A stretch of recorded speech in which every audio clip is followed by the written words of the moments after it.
What's poppin', my Freeform Renegades? You are tuned into the Freeform Network. Thanks for joining us for another fun episode from Freeform Radio. My name is Noel, and I'm with the co-host Daniel. Yes, sir, man. Got up a little late today. Actually slept in a little bit, so feeling refreshed and ready, man. Very nice. And we got our other co-host Andy. Again, Andy. I woke up early, not as early as Dan though, but it's been a hectic morning, and I'm glad I'm able to jump on and we'll get this rolling, man. For sure, we're glad to be together again for another one. It is a beautiful day here in Chicago. We've been having some nice weather, but wherever your listeners are, we hope you're relaxed and feeling good. We're going to jump into the week here with Daniel's update on Kingdom Come Deliverance. Give us your take on that, Daniel. Yeah, man. This is an older game. I'm not sure if it was even on your radar, Noel. I'm not. I know you're not too much of a gamer anymore, Andy, but yeah, this is a 2018 game that came out. Action role-playing game. It's made by a company, or the developers called Warhorse Studios. Develop Deep Silver. So yeah, this is like in the Roman Empire days. Knights and stuff like that. Bunch of wenches and stuff, Andy. Like But those yeah, names, yeah, wenches. yeah. Uh-huh. But yeah, man, it's a really cool setup, kind of like The Witcher 3 was. So it really, spoke to me, and I picked it up on Black Friday because it was like $20. So I picked it up, finally had a chance to boot it up, especially because they just released the PlayStation 5 patch, which brings it to 60 frames per second and cleans up the graphics a little. So it seemed really interesting. It looked like right up my alley. I played it for maybe about 3 hours and I had to put it down. I could not get into it. More so just because of the realism that the game forces you to do. You got to eat to stay energized. You got to go to sleep. Otherwise, you start getting like lightheaded and start fainting. So it's very much like in realism. Even the combat, when you play games I like mean, Witcher 3 or some other there we action go. heavy games, um, those you could just swing your sword and hit the guy like 10 times and then he finally dies, but you're hitting him with the sword like 10 times and then he finally dies. In this game, if you get hit like two or three times with a sword, you're dead because I mean you're getting some deep cuts and it's you're starting to bleed. If you fall off of a somewhat high cliff, like 10, 20 feet tall, you'll break your legs, and so you have broken bones. So you have to go find the doctor, get them fixed, stay in bed, recuperate, and it's like this like real life almost simulator, but in night times. It was cool. The graphics were cool. It did call me at first, just even though that it was like really super realism, it was interesting, but I just couldn't get the combat. Either I suck at it or I don't know. Totally a possibility, but I could not defend myself. I could not kill people. It was like very difficult because the other thing, even with the action, you have to angle your sword to hit the person in their weak point. So if the knight you're fighting has their sword to the left, then you have to swing on their right side. And they're so quick to react based on your movements that it's really tough. I mean, you have to build up your stats to become quicker, faster. And it was just really, really difficult. Um, Is the mechanics of it then is the hard to kill, or is it like a gameplay thing? Like you're saying, you have to build up stuff. Like it's just the way it was controlled, the sequence to kill somebody with the sword. Yeah, a lot of it is the mechanics. More and more games are becoming more advanced, and it's not just hit the action button to hit things. There's parries, there are defenses, and to be honest, I kind of suck at those. I've been trying to play like those real famous games that are, or the real popular games right now. Um, where you have to parry at the exact moment. You have to wait for this timing. You have to look at your enemy and see that he does a light attack, a heavy attack, a light attack, and then defend yourself and then wait for the opening. I'm starting to like those less and less. And I think it's just because I'm getting older and it's tougher for me to play at a high level like that. I want to just get in there, have fun, and I'm just being honest. I mean, I'm getting Sound older like at me, these man. games. Yeah, I know. So it's not fun, but man, the atmosphere looks cool. I really want to play it, but I just couldn't do it. But yeah, to your original question, Andy, it is the mechanics, I think. It's that you have to do all these key sequences in order to just get a strike in on your enemy, because getting two or three strikes on an enemy, or even receiving two or three strikes, kills you. So I'm there trying to defend myself and I'm trying to wait for an opening. I'm trying to time it. I see his guard to the left, so I hit to the right, and then I don't hit him because he reacts. And then he attacks me. So then I try to guard and protect myself. And it was just like over and over again. I must have died like 20 times. And then finally I'm like, you know what? I'm not having fun. I'm done with it. I'm gonna put it down. I'm like, I need a cheat code. I need Game Genie. I need something, man. I can't play this game. It's Game just too Shark. much. Or even if they had like a dummy setting where like, all right, you just want to do the story, you know, because a lot of games do that nowadays. They'll have story mode, easy, medium, hard. Um, and sometimes I do because I'm like, I don't got time. I got a family. I work. I just want to go and have fun. So sometimes I will put it in story mode just so that the combat's easier and I'm just trying to get the story and go through the motions. But yeah, I did not like it. Maybe I'll go back to it. Not sure. I know right now there's a newer game that just came out, Desert something, that's supposed to be really popular and supposed to be in the Witcher vein, but that looks a little more approachable. Not really sure. But yeah, I think I'm gonna put this one down. It's just gonna be a purchase that I didn't get anything out of. Did you hear about this, Noel? Were you interested in this game at all? I've heard of it before, and there's a few YouTube gamers that I watch their channels every so often, and they did showcase this. And from the gameplay, I didn't really feel like it was like for me.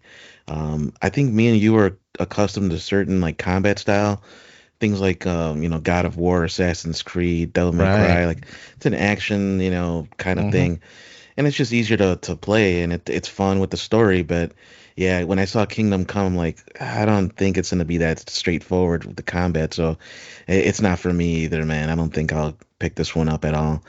And then the one you mentioned, the desert one, I think, are you talking about Crimson Desert?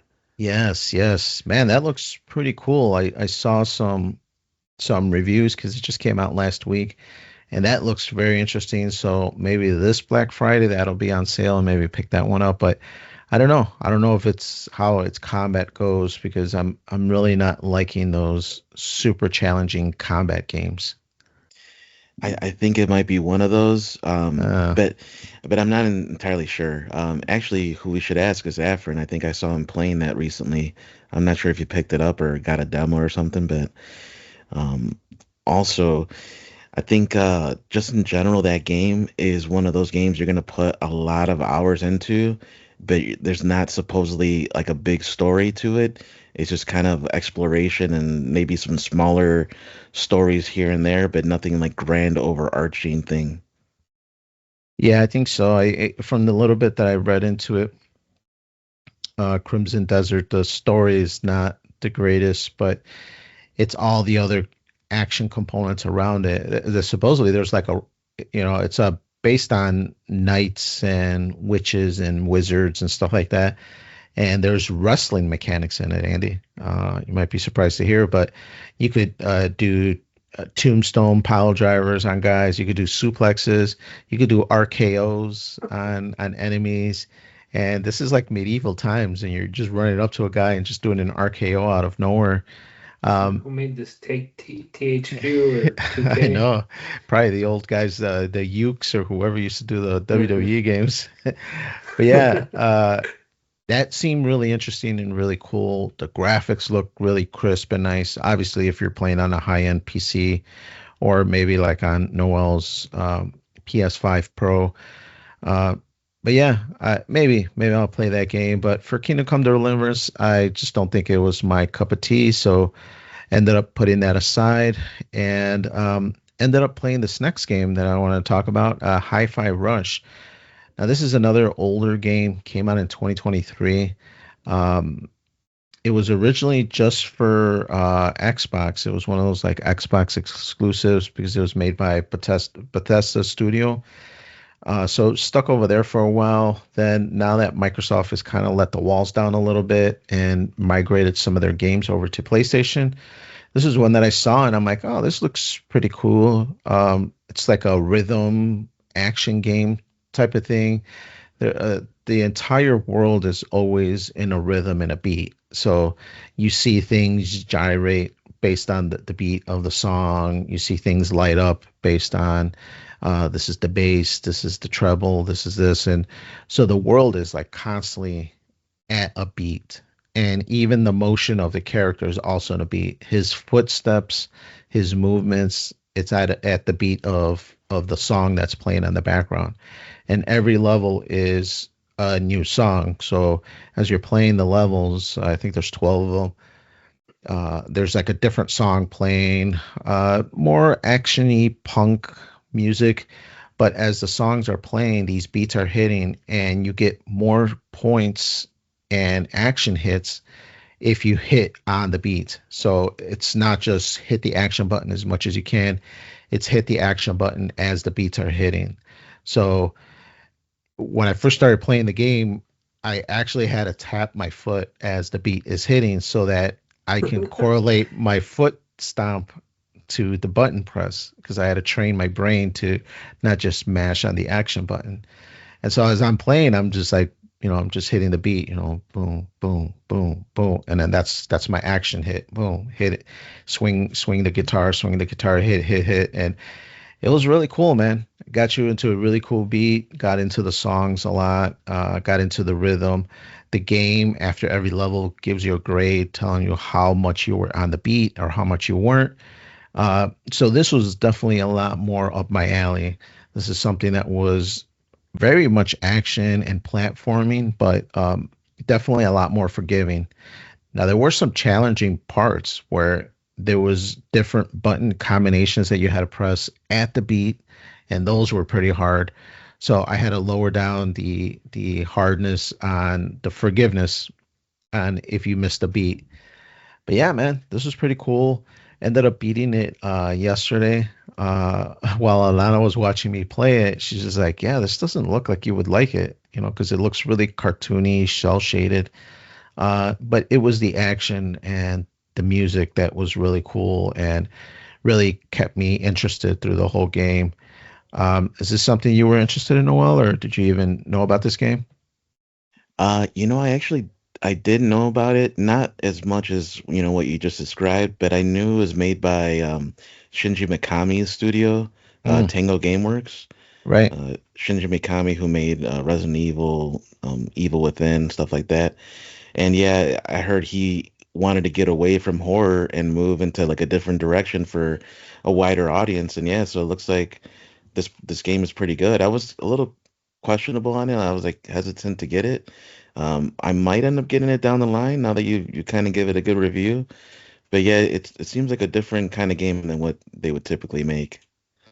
For sure. And I think the studio is actually closed now. I don't think they're open anymore. Tango groups, anyways. Um, but yeah, man, this is a rhythm game. So if you're into the Guitar Hero sort of things, button presses based on a beat or the way the song is progressing, very cool. Not a great game by any stretch. Don't go out there and flock and pay $40 because I think this is one of those budget or games that are like I think when it first came out it was like $50, and I ended up picking up for like $15 or $20, and it's definitely worth that price range. So yeah, definitely a cool game. Glad I played it and beat it.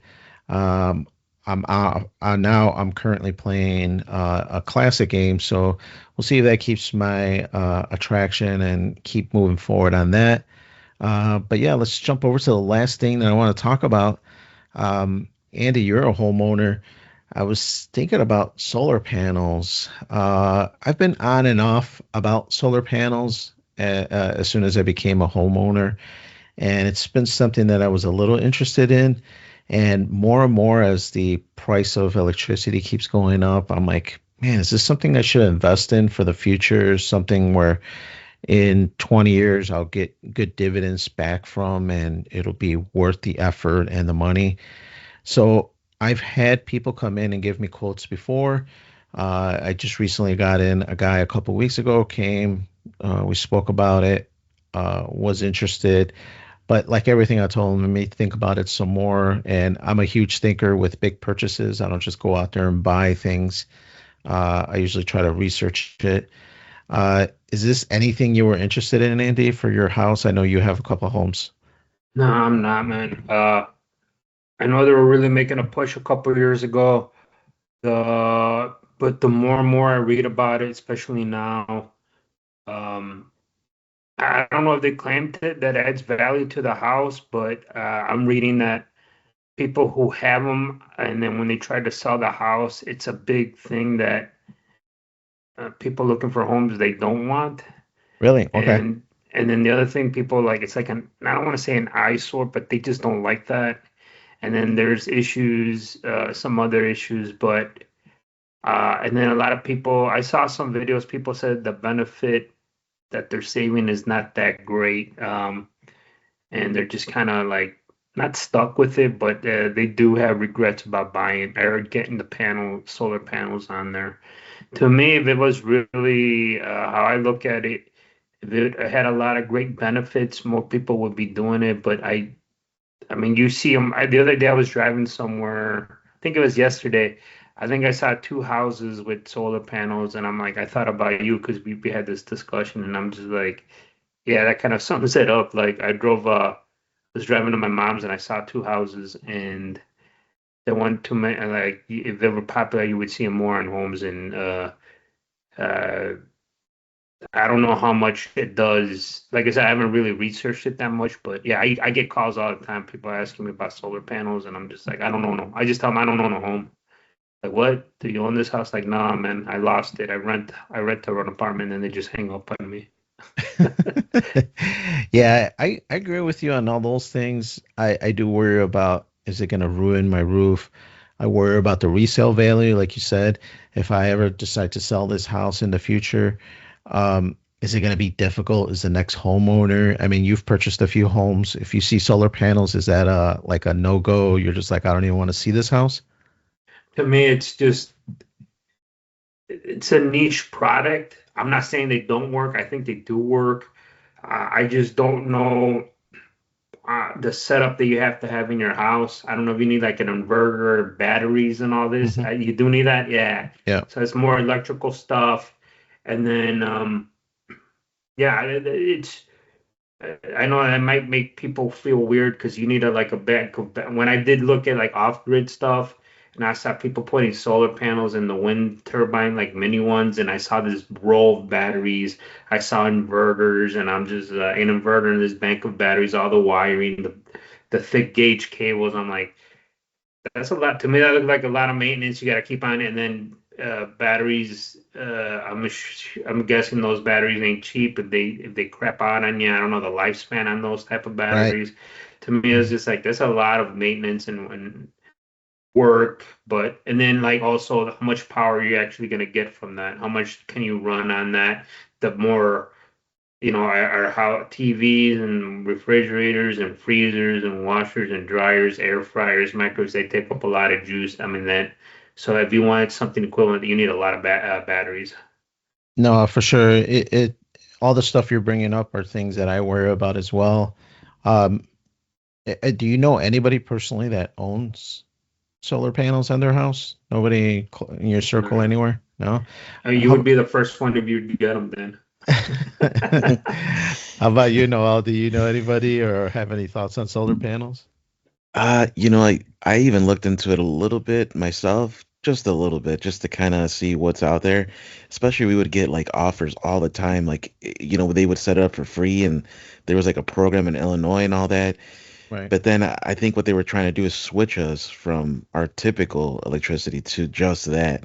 And living in, Illinois, especially Chicagoland area, we get like some pretty brutal winters sometimes. I don't know how it would work for that. It's And rough then in the winter. Yeah.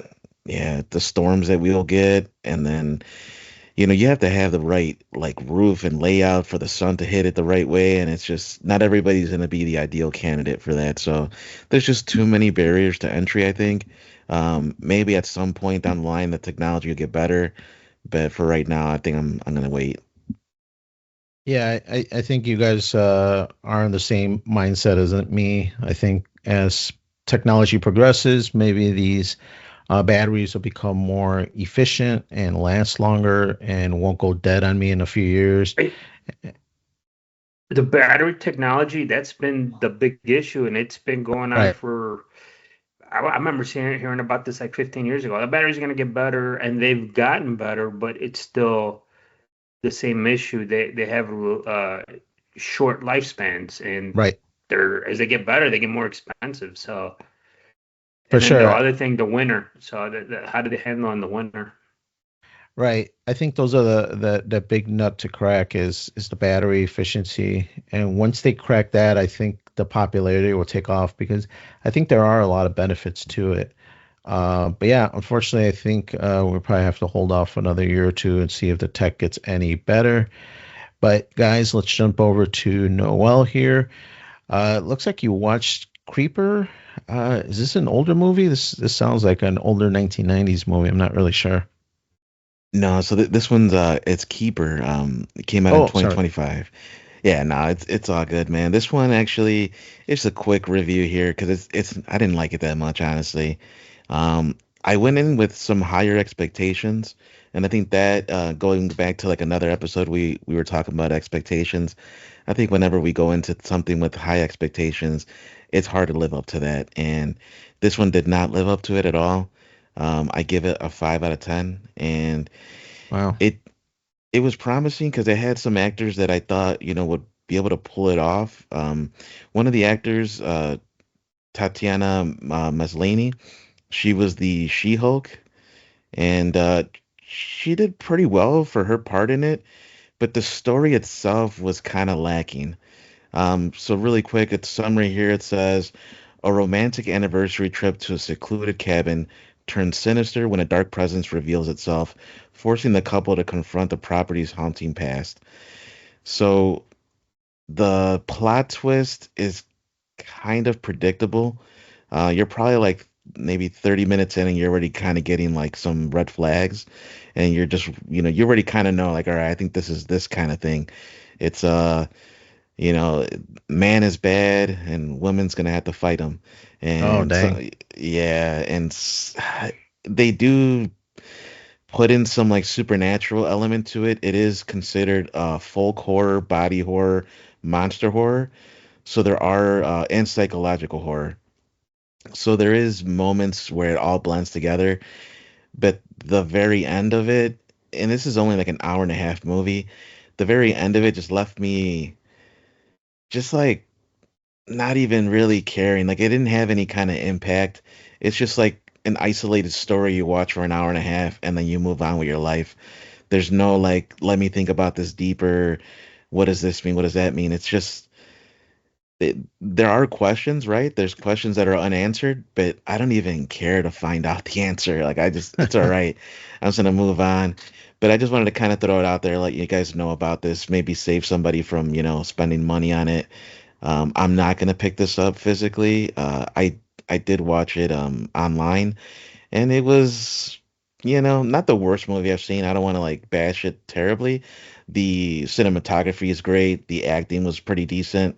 It's just the story was kind of like it didn't really draw you in. It has moments where it does, but for the most part, it's trying to get you to feel this like isolation, this dread. And there's just movies that do it better. There's so many other options. But yeah, so that's it. Moving on to another thing here. Nocturnal. I beat this indie game that I bought for like $3. Actually, I think it's on sale right now for 3.39 on Steam. And most PCs can run this. This is like not a heavy, intense game. It's it literally says here, carve your way with fire and steel to find out what secrets lie beyond the mist.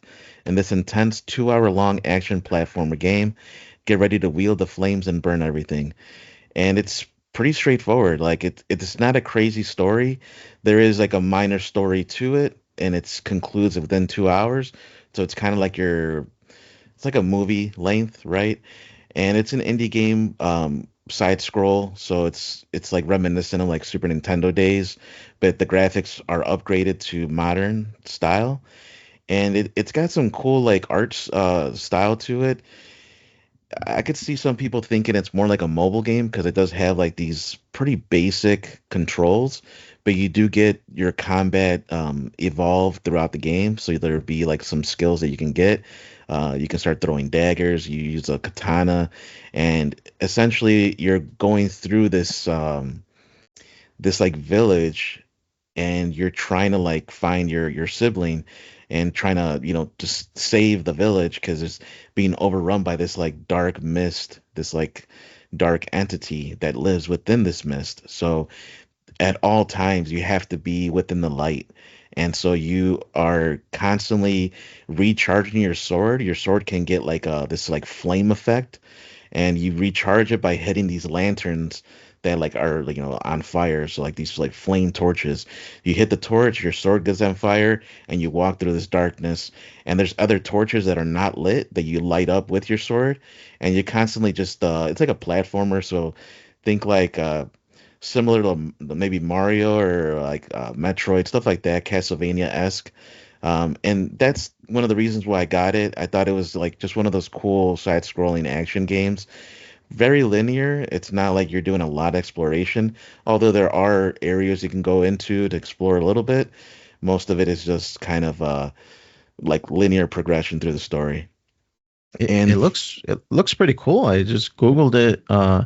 Graphics look okay. I mean, it looks kind of like 8-bit older style, but modernized. And I don't know. Is it two players or I see there's like two characters almost on every screen here that I'm seeing on screen captures. so those will probably be the enemies. Okay. But you play as one singular character, and then it's just a single player game. But I mean, it's really cool, man. I had fun with it. I played on the Steam Deck, so it ran really good on there. So I think most computers can probably run this. It might be available on console, but I'm not entirely sure. It's got an 8 to 1 on Metacritic, and I would say, yeah, I would give it close to that. It's not a perfect game or anything. It's just like a 2 hour, kind of fun thing to do after work or whatever, or on a weekend. Um, yeah, I'd give it like a 7.5 out of 10. I think it's worth picking up, especially for less than $4, definitely worth picking up and trying out. Yeah, it looks kind of cool. Might put it on my wish list and see.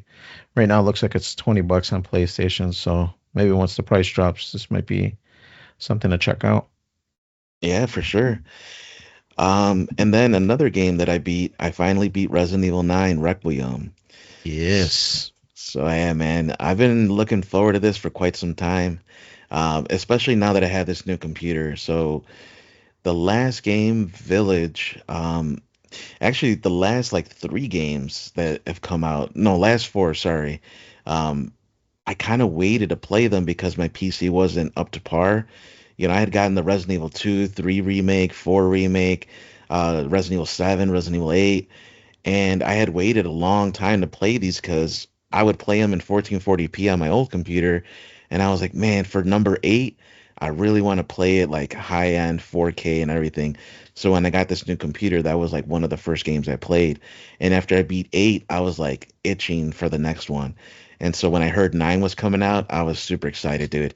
It was only like a year away because I built this just, I don't know, maybe a year ago at this point now. It's been a minute, but not too long. So, yeah, this game came out just recently. It's very fresh. It's one of the game of the year contenders of this year, and a lot of people like it. It's got a 10 out of 10 on Steam, 4.9 out of 5 on PlayStation, and it's just doing great, man. I think it sold over 5 million copies within days, like within the first 3 days. Damn. And this one brings back Leon Kennedy from Resident Evil 2 and 4 and 6.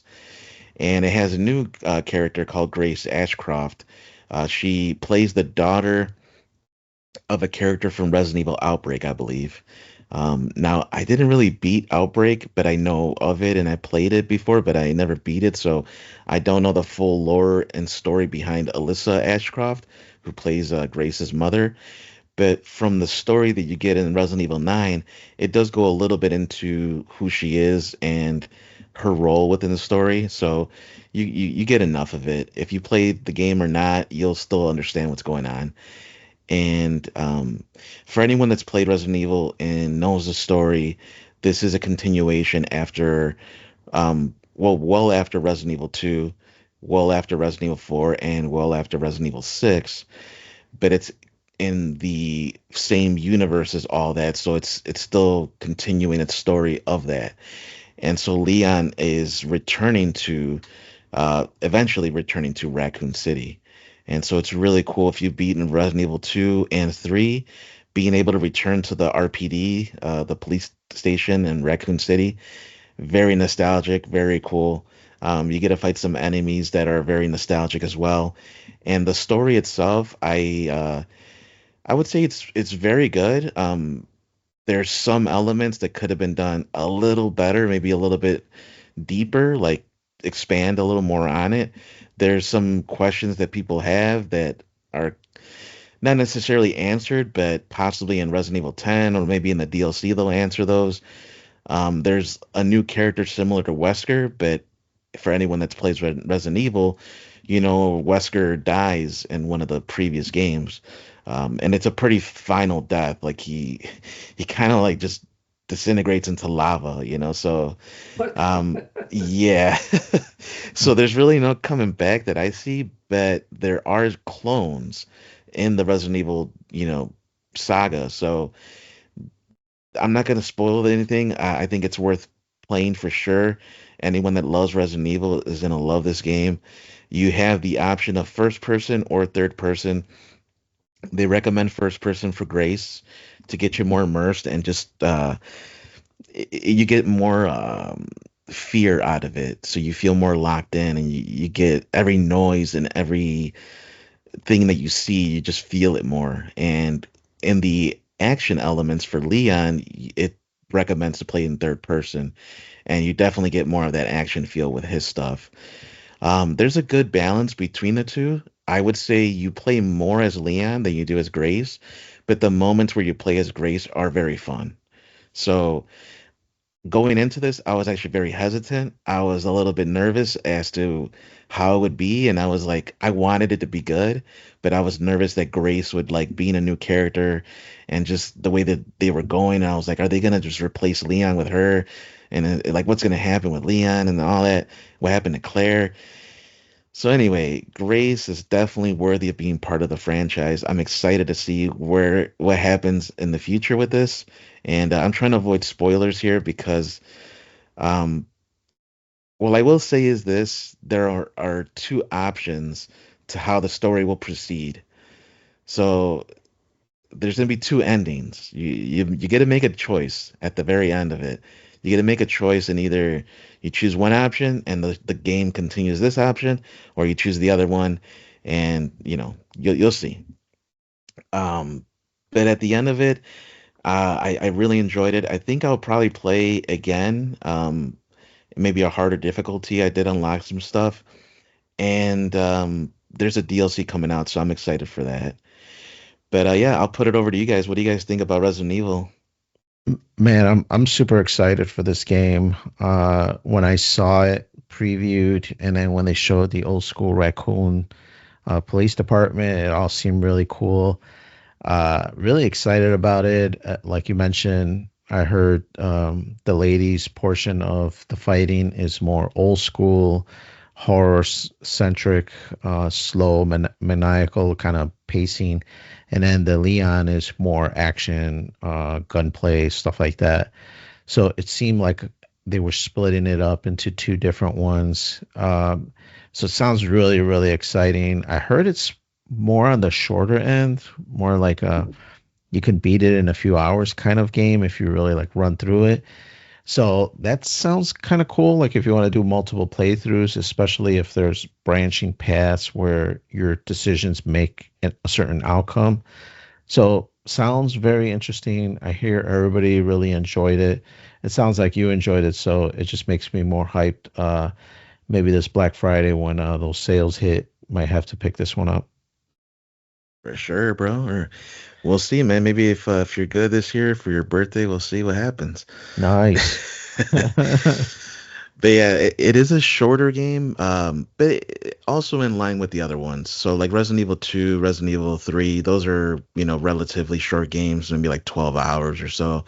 I Right. would say for the average person, it's going to be about 12 hours, maybe even a little longer. I played, I think personally, around 15, maybe a little bit more, but I was exploring everything. I really wanted to get my money's worth. So I think it depends on what kind of player you are. Some people just want to get through the story and that's all. They don't want to like look at every door, look at every cabinet. I wanted to explore every inch of the whole place because it was just so cool, man. And there's a lot of like good, just immersive environments. And I don't want to spoil anything, so I'm not going to say the environments, but there's like you get to explore a lot of different areas, and so it's really cool and little dark atmosphere. You really get immersed, man. So definitely, I think for you, it'd probably be like around a 12-hour game. But speedrunners have gotten it down to in like sub 2 hours. Right. so so yeah, you can't speedrun the crap out of it if you wanted. But I think for those that pay the money for it, get your money's worth, man. Explore. Yeah, 100%. That's the way I like to play them. I like to explore every piece, try to find every optional package that they have, all the weapons. So I'm definitely with you.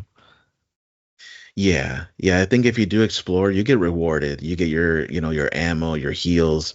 It's really good with that, and there's a bunch of different difficulties. So I would recommend to you, if you want more story, do the modern one. I think it's a normal modern or standard modern.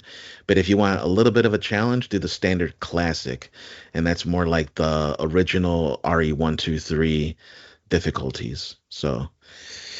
Yeah, and one last thing, I'll just wrap it up with this for the update of the week. I finally got through reading this 5-issue comic book series based on Event Horizon. It's called Event Horizon Dark Descent. It started publishing last year, 2025, finished off this year, like about a month or so ago. It's published by IDW Publishing, and essentially it's a 5-issue miniseries that details the events prior to the movie. So Event So it's a Horizon, movie. It's based off the movie. yeah, dude. So the movie, you guys have seen the movie, right? Event Horizon? Is that the one with Ice Cube? No, it's Mission No, to Mars. that's This is Lawrence Fishburne's in this one. okay. Yeah, yeah, yeah. Close enough. Boys in the Hood reference. But yeah, okay. I remember. I haven't seen it in forever, but I do remember the movie name, and that's why when you said that, like, is this based off the movie? Like, are they continuing or prequel? Like, my instinct was like, it's a prequel. Yeah, So it sounds like. it's definitely a prequel. So you've seen the movie, right, Daniel? Yeah, yeah, I've seen parts of it. I don't think I've seen it in a long time since it Yeah. probably originally came out. Well, if you ever want, you can log into my digital account. I have it, like the official licensed digital version. You could always watch it there if you want. On Fandango, I want to say. So Ooh, nice. definitely recommend watching it again. It's a great movie, dude. I love that movie. But yeah, so just really quick to just kind of recap this. So since you guys have already seen it, it's not really going to spoil it, but at the events of the first one, the movie, the spaceship that is supposed to be able to like travel faster than light, it kind of creates an artificial black hole, and you could travel anywhere in the universe like super quick. They test out that project, that science technology, and something happens terribly, like goes wrong horribly, and then it's discovered many years later, and they finally find that it's just in the middle of nowhere, like near Neptune. And so Lawrence Fishburne and his crew, they are contracted by Sam Weir, um, who is the guy from Jurassic Park. Forgot his name. In the Mouth of Madness, Jurassic Park. It's been a bunch of stuff, and so he contracts this crew to go and salvage whatever's left of the spaceship that has the technology. And so they go out there and they explore and they try to figure out what happened, and it turns out like all hell broke loose, and it's like a super dark crazy movie. And at the end of it turns out that, yeah, like the ship it teleported to like another dimension, and it's like a chaos realm, like a realm of like hellish just torment. And I heard it ties into Hellraiser, so it's similar to that, where it's like very graphic, like body horror, just things getting torn apart, just chaos and blood and gore. And so this 5-issue miniseries is telling you what happened before the movie, like how they went through the whole project, how they did the countdown, how they launched, and then what happened after that. And so it's pretty graphic. The comic book is pretty cool. You get an idea of what they were going into, and it gives a little backstory to some of the characters. And overall, I really enjoyed it. I think it's definitely worth reading. 5-issue miniseries, pretty quick to read. I think I read it in like less than an hour, and very interesting, very cool. So I recommend it for you guys. I think it's pretty cheap. I got the like limited edition version, so those were a little bit more pricey. But I think if you buy them like just a comic book shop, whatever, a couple dollars here and there. Cool. So you read it physically and paperback? Yes, it is available digitally though too. I think Ismail bought it digitally and physically. Oh, very cool. But yeah, so Andy, if you ever get a chance, man, definitely watch the movie. And I know do you still read comic books? Oh, it's been a while, man, but yeah, I mean, every once in a while, when I go thrifting, I find some trade paperbacks. I got a couple and I check them out, but Yeah, no, that's cool, man. I've been definitely trying to get back into reading more, and I do have a few comic books that I back, haven't read so yet. you know. Oh, sorry, dude. I think you cut off and I started talking No, yeah, I there. mean, I got a bunch of trade paperbacks. I can't really finish the completion because life intervenes. But yeah, once in a while, I do. If I got some time, I'll read some stuff that I got here in my collection. For sure. What about you, Dan? You still read comics? On occasion, I still read. I was at the dollar store maybe a couple months ago, and I saw that they sell comics there, and I ended up picking up this Superman Lex Luthor one. So yeah, every now and then I pick up one here and there, but yeah, my comics right now are just sitting in my garage. Not collecting dust because I got them all in baggies, but hopefully going up in value. I think they are, man, for sure. I I've seen actually there's a Hellraiser comic book like a collector's edition coming out, and they're doing like a Kickstarter, and there's like different versions or whatever. One of the comics I found like just a miscellaneous comic in my collection, and it's one of the Hellraiser ones. But it's definitely gone up in value. The collector's edition is worth like, I don't know, two, three, 400 bucks. So like the initial comic that I found, I'm like, I wonder how much this is worth just by itself. It's definitely going up though. Very cool. Yeah, I didn't know that Event Horizon was linked to Hellraiser. Actually, yeah, the last thing I'll say about that is, and then I'll pass it over here to Andy. So the main evil entity behind Event Horizon is Paimon. And I don't know if you guys know or heard the name Paimon before. It's referenced throughout multiple different horror like books and movies and all sorts of stuff. It's a spirit named in various grimoires, prominently featured in the Lesser Key of Solomon and other early grimoires and demonological texts mention the name. And so, yeah, it's like a high level like king of chaos demon thing. And so that's what was behind Event Horizon, likely behind Hellraiser and all that stuff. Oh, cool. Yeah, yeah. I'm a fan of Hellraiser, but not too much. But it's just interesting how these movies interweave and connect themselves. Yeah, no, definitely. But if you guys ever get a chance, definitely recommend to read that and watch the movie too. But let's move it over here to Andy to catch up on the week in here. And unfortunately, I heard the news, man. Chuck Norris passed away. What are your thoughts on it, man? Yeah, I mean, if you're a Gen Xer, uh, you knew who Chuck Norris was.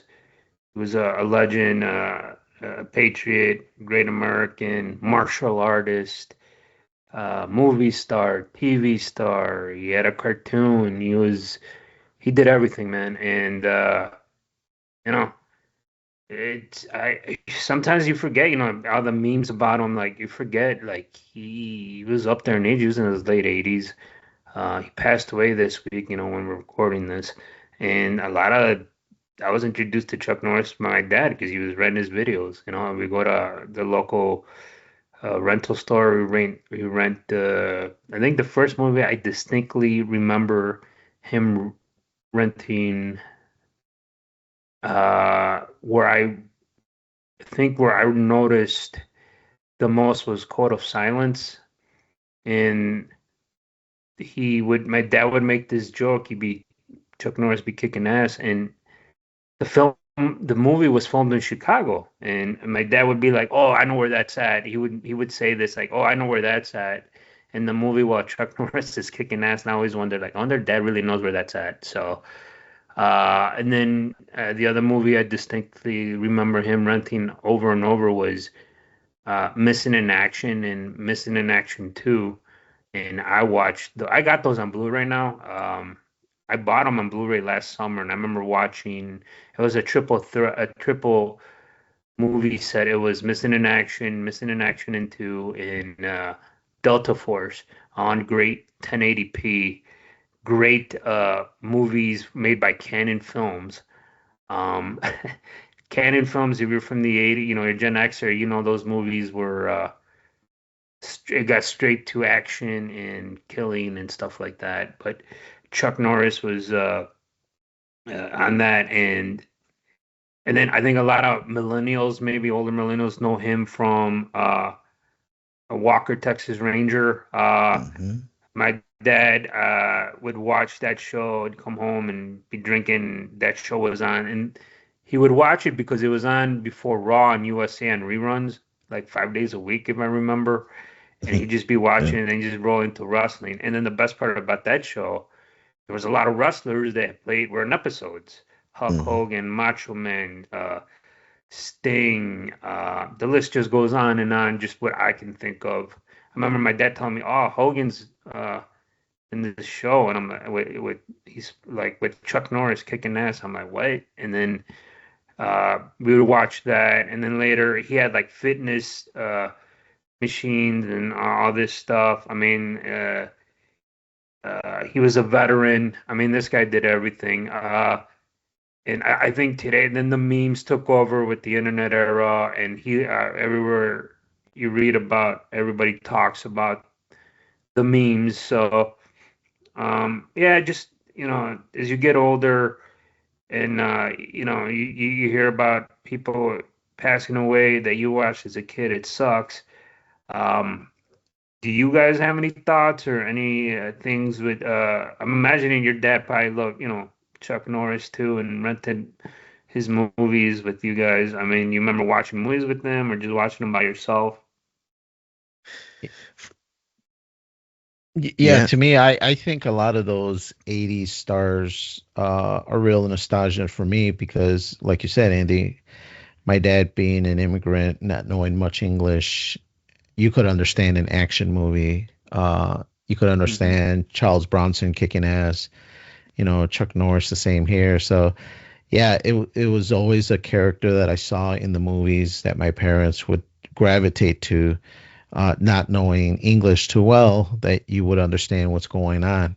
And yeah, Uh, Definitely became a fan of his through all his movies that my parents watched, as well as even the kung fu movies with Bruce Lee. So a Yeah. lot of cool stuff that he participated in that. Didn't really get into the Texas Ranger stuff, but I know there's a lot of Latinos that really enjoyed it because, again, it was simple storytelling that you could follow along, not knowing the language very well.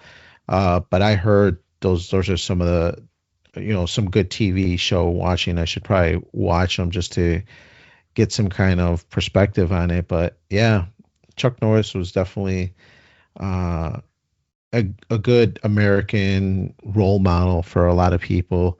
I never really heard a bad thing about him. Yeah. Nowadays, it seems like you hear something about everybody, but hopefully nothing comes out of the woodworks now that he passed away. But you always heard him in high esteem from everybody. Definitely, man. I agree. And yeah, I think I first saw him in Way of the Dragon with Bruce Lee Yeah. and that iconic fight and all that. And so that's how I remember him. And also Walker Texas Ranger.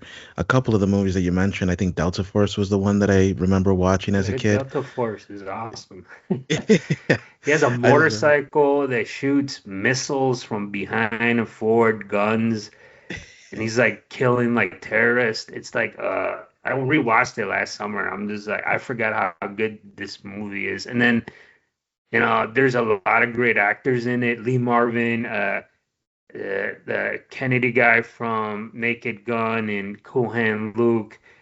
It's just I know it's an 80s flick, and like you said, Dan said it's good guys versus bad guys, and you knew what was gonna happen. But I mean, rewatching, I haven't watched it like maybe in 15 years.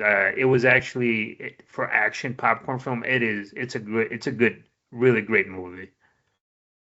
Yeah, and Chuck Norris, man, he's just he'll be immortalized, I think. It's one of those people who impacted so many different areas, martial arts and movies and just pop culture in general. The guy was Yeah. like Captain America, dude. So, yeah. Yeah, like all this stuff's coming out now that he passed away. Now, I didn't know this. I read this on Twitter. I don't know how accurate it is. Supposedly his full name is Carlos Reyes Norris, and he was working somewhere, and he said all the Latinos just called him Chuck, so he changed his name to Chuck Norris, and I don't know how true that is. So I wonder if he has some what his heritage is or something like that. But yeah, that was one thing, and then all this stuff about he was a black belt in Brazilian Jiu-Jitsu. He was a kickboxer. He's a karate champion.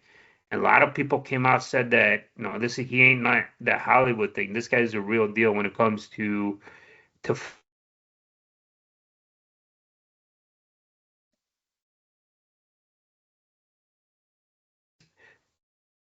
and he was kicking ass, man. And it looked real. And then people were posting comments that what Bruce Lee said about him and how it would present a challenge for him to fight in real life. So, like Danny said, like nothing came out bad things about him, so that's a good thing. He was a believer in faith. He was a Christian, and he's gonna be missed. And like you said, he's gonna be immortalized.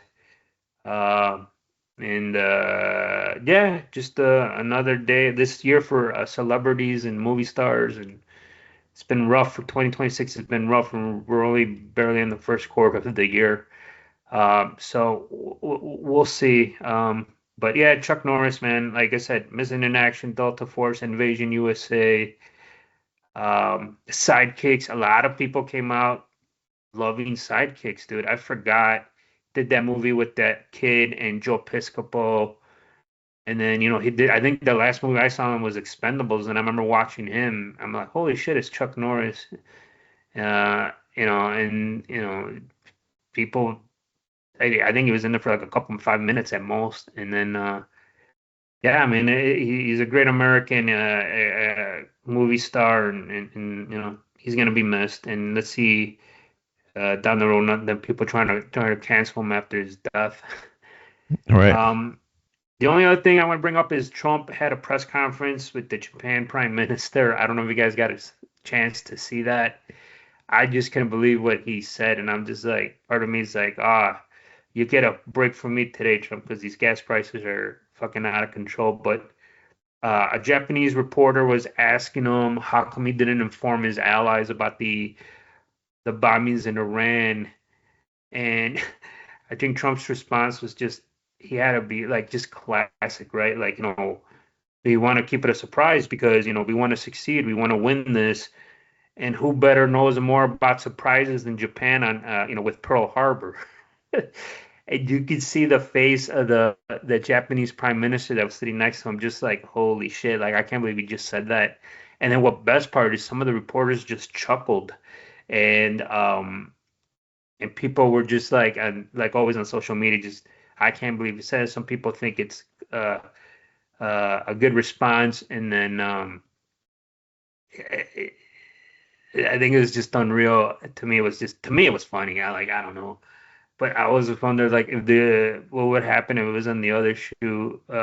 Trump. Somebody said, like, where the U.S. did this, how would an American president respond to a negative comment about the U.S.? But to me, it was just hilarious. I don't. Do you guys happen to see some of that conversation and that a news conference? I think it just goes to show you, which is unfortunate, how much the U.S. is the sole proprietor of this war. Where, like the reporter asked him, how come you didn't tell your allies, and then between your allies decide, hey, let's do this, and you just took it upon yourself to do it. I do understand the part of secrecy so that you could um, get the element of surprise on your enemy. But at the same time, if you're a coalition with a few other organizations or countries, you need to discuss it with them and not just do your own thing, because then you're the face of the war, and I think that's a bad move. I don't think the US should be the face of this war. I think we should be allies to our allies and help them out, but we should just be an aid and not the first face that you see.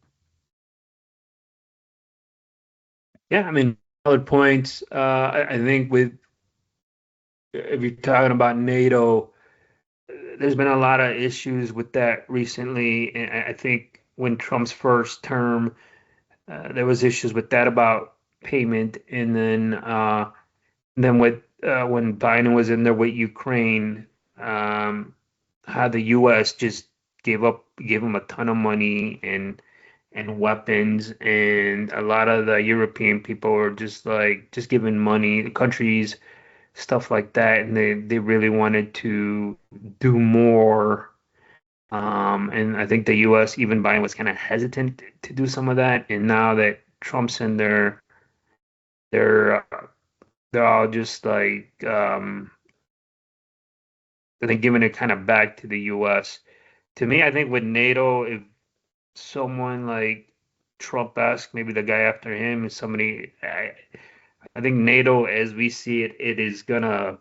I don't think the U.S. is gonna be a part of it. Maybe in the next 15, 20 years, the way everything is going with Europe, because Europeans are used to just telling the U.S. about certain things, and U.S. kind of like negotiate. I think uh, a lot of the Pentagon and some of the higher ups are getting kind of tired of that, and I think Trump brought a lot of that to light. And I mean, I think the only really great ally the U.S. has ever had is Britain. But even Britain, with this thing going on right now, they've been kind of like cherry picking on how to comment and stuff, but they're actually saying no. So we'll see. But regarding the comment, Dan, did you think that was funny, or you think that was inappropriate?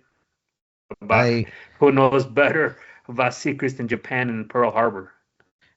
I mean, it's typical stuff for Trump. I mean, he's not a Not very politician. political. Yes, correct. Yeah, he's not a politician. It it could be something that everybody was thinking, but it's not something that you say. I go into meetings sometimes at work and I want to say something, but if you're in front of management, you have to know how to speak and you have to know what things to say and what things not to say. And Trump does not have that filter. He's the stereotype of the loud American, right? So, what do you think, Noel? I agree, man. He's just he's great at talking in terms of like if you were like a promoter or in entertainment, but not so much for like the political side of it, I don't think. Um, yeah, it is what it is, man. And the thing is too is like let's say if Japan were to comment something like, "Well, Yeah. America knows about bombs" or something, yeah, what can you say? I mean, he's kind of telling the truth that Japan knows about secrets, and if Japan were to say, "Well, America knows about Hiroshima, Nagasaki," it's like, yeah, yeah. Well, I'll tell you this: Japan, I think, is one of America's uh, better allies in the late 20th century till now. After the war, uh, I mean, Trump got them to. I think I don't want to say like not that he scolded them, but he told them, "You guys got to do more." Or to the point where I mean, they were able to change some because they're in the Constitution after the war. They wrote that their army, their national defense is only for defense. Like they're not going to be in other wars. And I think Bush and the original Iraq War or the second one. Uh, he got them to send people to help. It was like medical doctors from the army. And now with Korea and China, they actually changed it where they're going to build up some of their navy and they're going to do some more stuff. And it was this big debate in Japan a couple of years ago, towards the end of Trump's first term, I believe, and towards the end of Biden, where they changed some of their laws so they could recruit more and have more active members of the military and stuff like that. So the times are changing, and it is gonna see where it's going. But Japan, I think they have a pretty thick skin. They're going through their own national thing where they're like, we don't want immigrants because they're not changing. They're not adapting to Japanese culture, which is a lot of that's going on in certain countries in Europe. But with that being said, man, we got to wrap it up. I want to thank you guys for listening. Uh, you know, you could follow us on Facebook and Twitter on the Freeform Network. Send your questions and suggestions to ffnquestions@gmail.com. Don't forget to visit our webpage at freeformnetwork.podbean.com. You can see our legacy episodes there, our links to other platforms, Stitcher, YouTube, Spotify, all of them are on there. And then, however you listen to us, like, subscribe, comment, that helps us out enormously. So for Freeform Radio, we got Danny. Yes, sir, man. Getting a little hungry. Made some killer enchiladas yesterday. I think I might heat some of those bad boys up. And we got Noel. Hey everybody, thank you for joining us for another one, and probably gonna get a quick workout in, throw a little bit of a boxing session, Niner for Chuck, and then probably watch Delta Force. Nice. And it's all good, Andy. I want to thank you guys for listening, and we'll, hit us up on FFN Questions on the Facebook, YouTube, Twitter, X. I like to talk to you guys, and then we'll catch you all next time, and you guys have a good week.